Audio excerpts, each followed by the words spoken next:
ప్రైజ్లాడండి. బాగున్నారా? ఇదే నువ్వు దేవుని వాగ్దానం చూస్తున్నావా? చిన్న విషయం పాడుకున్నామండి మనం.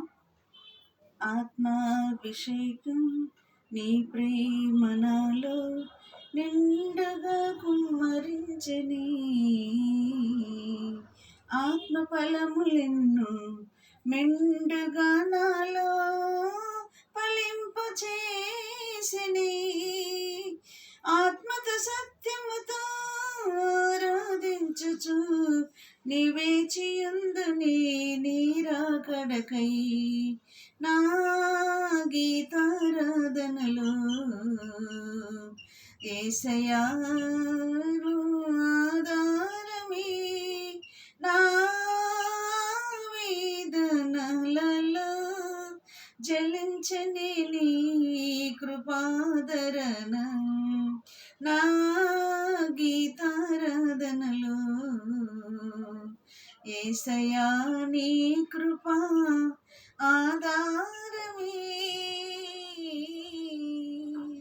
ఇది నువ్వు దేవుని వాగ్దానం చూసుకున్నామండి. మనం ఇర్మియా 10:10 చూసుకున్నామండి. ఆ తర్వాత ఏబు 19:21 కూడా మనం చూసుకున్నామండి. మంచి మాటలు.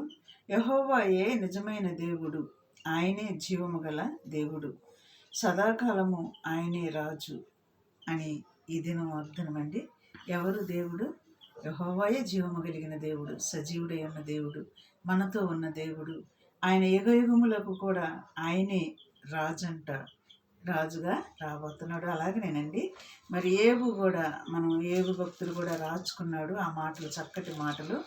ఏమని రాచుకున్నాడంటే ఆ మాటలు మనం చూసుకున్నామండి.